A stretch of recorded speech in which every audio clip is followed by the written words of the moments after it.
இந்த மொபைல் வரப்போ மனுஷங்களே ஒருத்தங்களுக்கு ஒருத்தங்க கம்பெனி கொடுக்க மாட்டேங்கிறாங்க சாப்பிட்றதுக்கு. ஆனால் அந்த ஈச்சி எனக்கு என் பையனுக்கும் ரொம்ப நேரமாக கம்பெனி கொடுத்து நாங்கள் சாப்பிட்டு முடிகிற வரைக்குமே அதுவுமே சாப்பிட்டுட்டு இருந்துச்சு, பயப்படவே இல்லை. இந்த போஸ்ட்மார்ட்டம் டிப்ரெஷன் சொல்லுவாங்கள்ல, அது வந்து குழந்தை பிறந்ததுக்கு அப்புறம் வரும் அப்படிங்கிறது எனக்கு தெரியும். ஆனால் அது எப்போ முடியும் அப்படின்றது தான் எனக்கு வந்து தெரியலை. உங்களுக்கு தெரிஞ்சது அப்படின்னா எனக்கு கமெண்ட்டில் சொல்லுங்கள். எனக்கு இன்னுமே வந்து முடியலை. என் பையனுக்கு வந்து 3 வயசு ஆக போகுது. இன்னுமே அந்த போஸ்ட்மார்ட்டம் டிப்ரெஷன் வந்து இருக்குது. நான் பாட்டுக்கு 7 உட்காந்து எழுதிட்டு இருந்தேன். அவன் விளையாடிட்டு தான் இருந்தான். நான் எழுதுனதை பார்த்ததும் வந்து என் நோட்டை வாங்கி வச்சுட்டு, எதுக்குன்னு கேட்டிங்கன்னா இதுக்கு தான். அந்த கவுண்டர் டாப் மேலே அவனை நான் தூக்கி விடணும். அவனுக்கு என்ன சாப்பிட இருக்குது அப்படிங்கிறத பார்த்து அவனே எடுத்துப்பான். அதுக்காக தான் வந்துட்டு என் நோட்டை பிடிங்கி அங்கே வச்சது. சரி, பசிச்சிருக்கோ சாப்பிட தானே கேட்குறான் அப்படின்னு சொன்னீங்கன்னா அடுத்து பாருங்களேன்.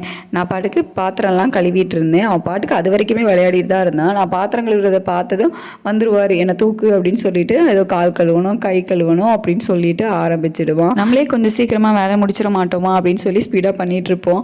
ஆனால் இவன் வந்துட்டு எனக்கு ஒரு 1/2 மணி நேரத்தில் வேலை முடியுது அப்படின்னா 2 மணி நேரம் வேலையாக்கிடுவான்.